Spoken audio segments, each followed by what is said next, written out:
Lo dijo él. A primera hora. Muy bien, avanzamos, 7 de la mañana con 19 minutos. Le envío un abrazo a un apreciado y querido amigo, a Luis Dávila Loor, que siempre tiene la gentileza de interactuar con este espacio. Gracias, Luchito, por la gentileza. Y dice acá, el verdadero cambio se dará cuando los gobernantes de cualquier línea respeten a rajatabla las instituciones democráticas. Tal cual, así, tal cual. Parece esto simplísimo, pero no se entiende en este país en donde lamentablemente el poder político de turno lo que hace es que, como ya no le gusta la separación de funciones, trata de, obviamente, tomarse las instituciones. Y eso ha pasado toda la vida, con todos quienes han sido poder, que no les gusta la separación de funciones. En fin. Vamos a recibir en nuestra mesa de trabajo en el estudio en Quito a Mario Melo. Él es abogado de la Fundación Pachamama y está justamente junto a Andrea y este servidor conectado telemáticamente. Vamos a conversar con él y le vamos a pedir una reacción respecto del proyecto de urgencia en materia económica que ha presentado el presidente de la República ante la Asamblea Nacional. Es el proyecto de ley orgánica para el control de flujos irregulares de capitales que, según el gobierno, busca controlar las fundaciones y ONGs. ¿Cómo le va, abogado? Bienvenido, muy buenos días. Se saluda a la distancia. Doctor, buenos días. Buenos días, un placer estar con ustedes. Gracias a usted por la gentileza de acompañarnos. Bueno, primera reacción sobre el contenido de este proyecto. ¿Es necesario o no, como lo ha planteado el Ejecutivo, Mario? Bueno, este proyecto es sumamente extraño, porque desde su título se llama Proyecto de Ley Orgánica de Control de Flujos Irregulares de Capitales. Yo me pregunto, ¿por dónde circularán flujos irregulares de capitales? ¿Circularán por las ONGs? No creo. ¿Por el volumen de los recursos que manejan las ONGs? ¿Por el volumen de transacciones? No creo. ¿Circularán por la banca? Probablemente. ¿Circularán por las grandes empresas del país? Probablemente. Pero el contenido de la ley se centra precisamente en las organizaciones de la sociedad civil, creando una narrativa que vincula manejos oscuros de dinero con organizaciones de la sociedad civil. Pienso que eso es bastante perverso, ¿no? Y en segundo lugar, no se centra realmente en las fundaciones. Tiene un ámbito muchísimo más grande. Se refiere a fundaciones, sí, pero se refiere a todas las corporaciones, que incluyen clubes, cámaras, colegios profesionales, las organizaciones de las nacionalidades, pueblos y comunidades indígenas, las organizaciones de los regantes, etcétera, etcétera, etcétera. Es decir, todas las formas como se organiza la sociedad para realizar sus objetivos están bajo sospecha de manejar irregularmente flujos de capitales. Entonces, realmente es una ley bastante poco democrática, ¿no? Bastante coercitiva de la organización popular, de la organización social. Eso precisamente usted dice que es coercitiva y qué más, es decir, para ustedes y con todo el contexto que nos ha dicho, ¿cuál creen que es el verdadero objetivo de esta ley? Bueno, mire, la ley no dice mucho, es escueta y lo que se calla es lo más preocupante. Yo le quiero poner dos ejemplos. A lo largo de la ley se menciona una metodología basada en riesgos, pero en ningún momento dicen qué consiste esa metodología. ¿Cuáles son los mecanismos? ¿Cuáles son los criterios? ¿Cuál es la manera que debe aplicarse y quién la va a aplicar? Metodología para, digamos, transparentarse, si se quiere. Es una metodología para controlar. Para controlar. Tanto es así que uno de los artículos, el artículo 6, define que el control que haga el Estado se va a concentrar en aquellas organizaciones con mayores niveles de riesgo. ¿Qué significa eso? ¿Cuáles son los criterios? ¿Cuál es la manera en que se va a medir el riesgo de cada una de las organizaciones? ¿Pero qué significa riesgo? O sea, entiendo esta inquietud que usted plantea, cómo se va a medir el riesgo, pero ¿qué riesgo? ¿Qué es, a qué se refiere cuando se habla de riesgo? Qué buena pregunta, no lo sé, porque la ley no lo dice. Dice que en algún momento, mediante legislación secundaria, se van a establecer estas metodologías. Y esto es poco democrático, porque la ley debería contener absolutamente todos los mecanismos, todos los enfoques, todos los principios que se van a utilizar para que sean discutidos en el seno de la Asamblea, para que sean discutidos públicamente además, y que la opinión pública pueda conocer y opinar respecto a esos mecanismos. ¿Para qué? Para prevenir que sean mecanismos utilizados para impedir el ejercicio de los derechos. Pero no se lo hace así. Están queriendo generar un cheque en blanco para que luego el Ejecutivo los llene a su gusto. Eso no me parece que es una manera adecuada de actuar, ¿no? Por otro lado, ¿cuáles serán estas organizaciones en riesgo? Dentro del inmenso abanico de las organizaciones de la sociedad civil que estarán probablemente regidas de esta ley, están, por ejemplo, las comunidades, pueblos y nacionalidades indígenas, muchas de las cuales tienen posiciones de resistencia, por ejemplo, frente a proyectos extractivos, proyectos mineros de gran escala o proyectos petroleros. Serán esas las que en esas se va a concentrar el control del Estado, probablemente esas sean las que estén en riesgo. Entonces, claro, deja de ser un control de flujo de activos y se vuelve simplemente acoso, ¿no? Mecanismos de acoso legal para que el Estado y sus aliados transnacionales puedan tener mejores ámbitos de operación dentro de actividades que son resistidas por las comunidades locales. La ley tiene un artículo que, digamos, habla de permitir disolver las fundaciones si consideran que atentan contra el orden público. ¿Cómo ustedes leen este texto del proyecto de ley? Con preocupación. Y claro, le insisto, no se refiere a las fundaciones, se refiere a cualquier organización de la sociedad civil. Se refiere, por ejemplo, a un colegio profesional. A veces los colegios profesionales se pronuncian legítimamente por temas en los que no están de acuerdo con las políticas del Ejecutivo. Tal vez estas entren en riesgo, tal vez la opinión de algún funcionario, de algún ministerio, de alguna superintendencia sea que ese pronunciamiento atenta contra algún interés del Estado y se lo cierre. Eso ya ha pasado en el Ecuador, ¿no? Entonces, no es que nos imaginamos futuros oscuros, ya ha sucedido en el Ecuador. Usted se acordará que en el año 2013 la Fundación Pachamama fue cerrada ilegalmente y que luego de mucha lucha judicial logramos recuperar la personería jurídica y ahora tenemos un trámite en la Comisión Interamericana que está avanzando bastante bien. Entonces ya nos ha pasado, ya sabemos de lo que estamos hablando. Uh-huh. El día de ayer conversábamos nosotros con un colega periodista que él decía que de cierta manera este proyecto de ley era interesante porque él mencionaba algunos ejemplos. Hay organizaciones que no tienen, por ejemplo, la pestaña dentro de su página web para transparencia, para saber, digamos, de dónde provienen sus fondos, etcétera.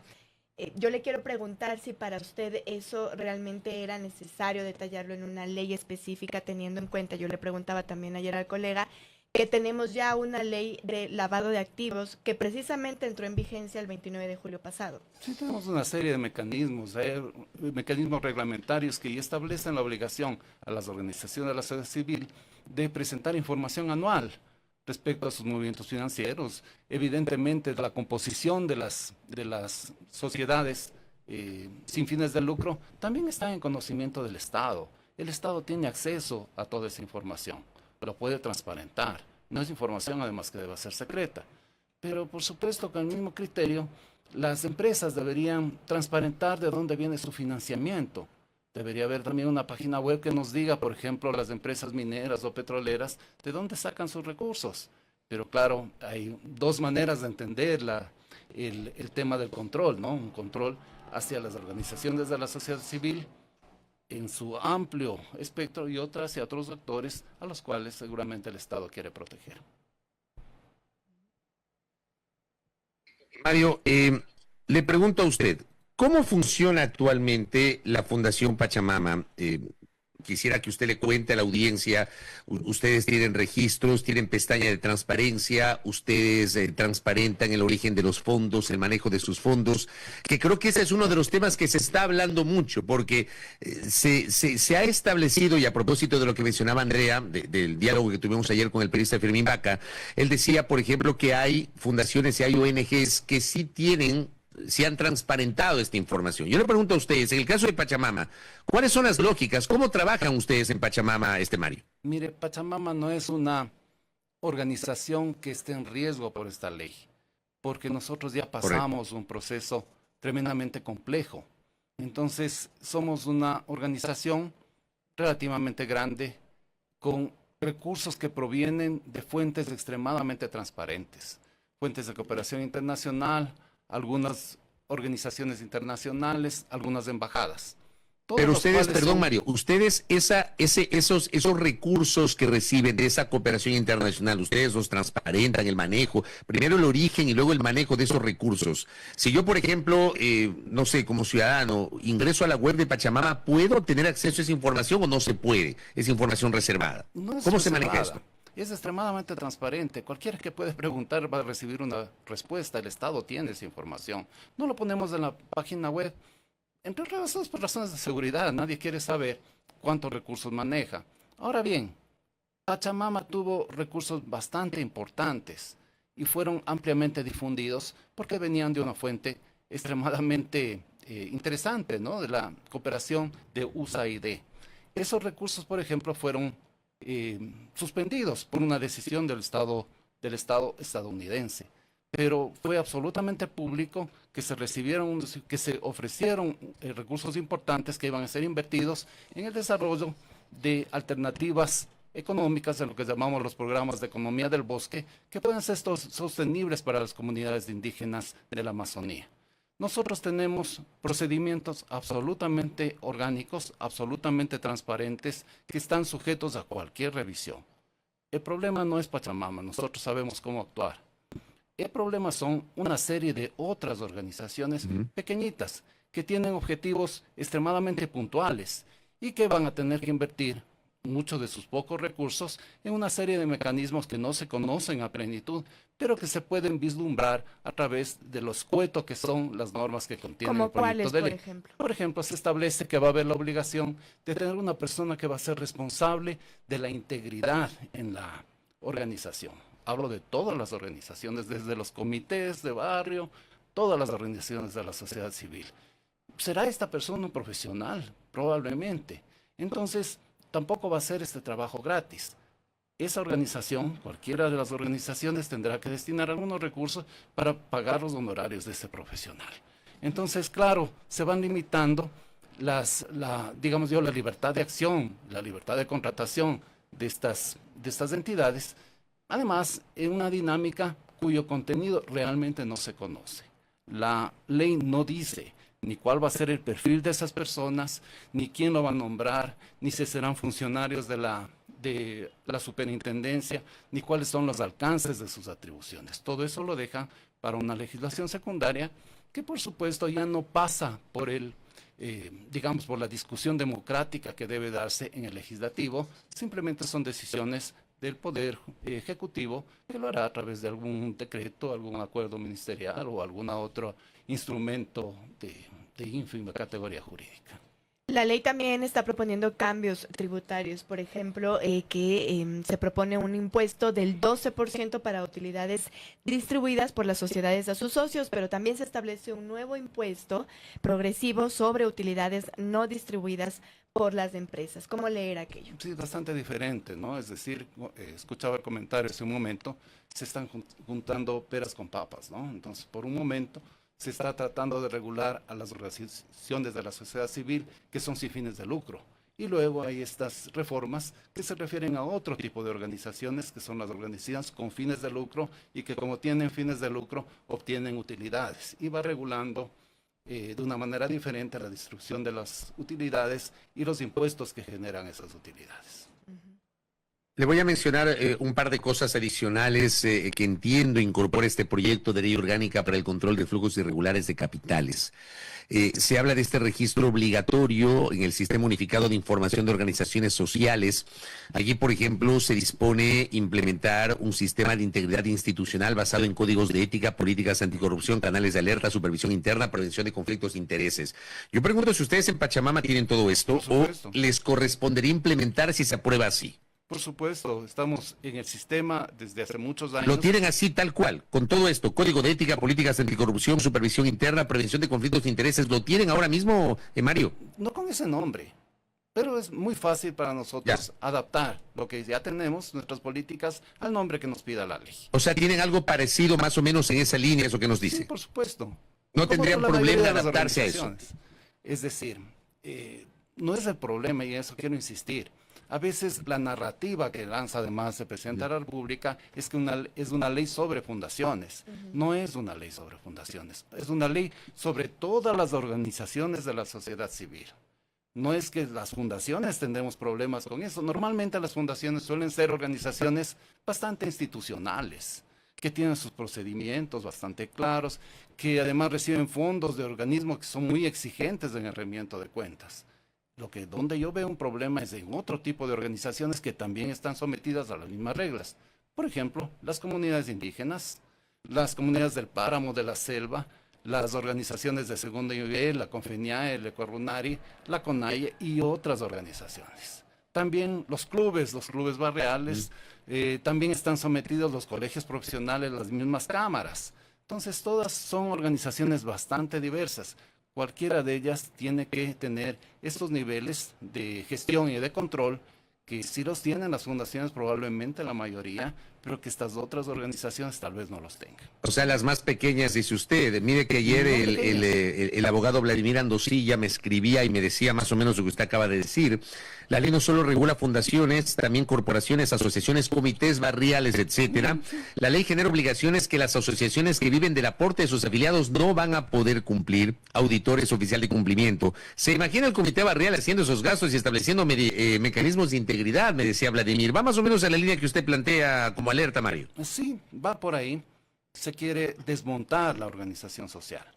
Se quiere que ya no haya estos clubes, que la gente no se organice. ¿Usted cree que ese es el objetivo final? En realidad se quiere atacar esa posibilidad de organización social en estos niveles, digamos, primigenios de la sociedad. Se lo va a hacer, pero yo tengo otra sospecha. Yo pienso que no se quiere controlar tanto a los ONGs. Se quiere controlar a los movimientos sociales, por ejemplo, el movimiento indígena. Si hay una comunidad que se resiste a un nuevo proyecto minero o petrolero que afecta a su territorio, que afecta a sus derechos, probablemente esa sea la comunidad a la que se le considere en riesgo. Y hacia ella es hacia quien se concentren los controles, ¿no? A ellos les van a pedir todas estas políticas, todos estos mecanismos, constituyéndose en una nueva forma de acoso legal. Entonces parece ser que más bien el asunto va por allá, ¿no? En tratar de tener una espada de Damocles encima de la cabeza de todos aquellos que no estén de acuerdo con las políticas que se implementan o se vayan a implementar en el futuro por parte de los gobiernos.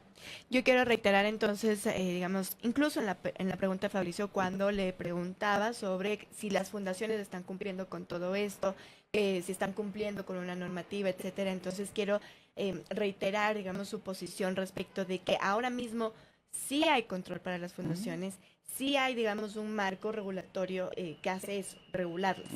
Sí hay un marco, por supuesto.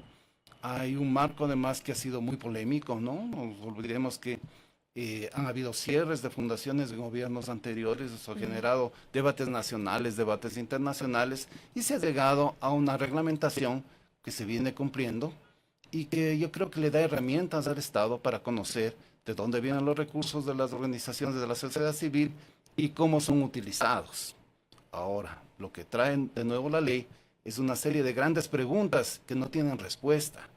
Entonces queremos saber cuáles son estas políticas, cuál es esta estrategia basada en riesgos de la que habla la ley, en qué consiste, cuáles son los mecanismos, cuál es la institucionalidad. ¿Cómo se denomina el riesgo, digamos, ¿no? Es cómo se define el riesgo, quién lo va a definir, en qué términos. Hay un artículo que es interesante, ¿no? Dice que el sistema de integridad que tienen que tener cada una de las organizaciones tendrá un alcance de acuerdo al resultado de la aplicación de la política de integridad que hará el Estado. Entonces queremos saber, eso suena amenaza, ¿no? ¿Qué quiere decir eso? A ver, ¿qué quiere decir eso? ¿Cuál es esa política de integridad? ¿Cuál es el alcance del sistema de integridad que se van a aplicar a las organizaciones? Todo eso debería estar en la ley. Deberíamos poder conocer los ciudadanos. Nuestros representantes, que son los asambleístas, deberían exigir que eso se ponga en la ley para poderlo discutir, para poderlo debatir y para que luego no nos llegue una sorpresa a través de un reglamento, de un instructivo, de cualquier otro mecanismo que se genere simplemente por el Ejecutivo. Mario, solamente para cerrar, y me pregunta acá uno de nuestros oyentes si también, desde su punto de vista, con esta explicación que nos ha dado, también se podría incluir a las juntas de agua como sujetos que estarían obligados a esta misma dinámica que estamos conversando, Mario. Sin lugar a dudas, sin lugar a dudas. Gracias por esa respuesta. Mario, le envío un abrazo a la distancia. Estamos pendientes del trámite de este proyecto. Muy gentil. Gracias, Muy gentil doctor. también. Gracias a Mario Melo que ha estado con nosotros aquí en A Primera Hora. Él es el abogado de la Fundación Pachamama, abordando el contenido de este proyecto de urgencia en materia económica, que es el cuarto que ha presentado el presidente Noboa en los 2 meses que tiene pues en este nuevo mandato, y que ha generado una suerte de controversia respecto de esta intención de controlar organizaciones no gubernamentales y fundaciones. Por cierto, mañana estará con nosotros acá César Ricaurte de Fundamedios para hablar también de este tema. Primera plana. Todas las noticias, todas las voces.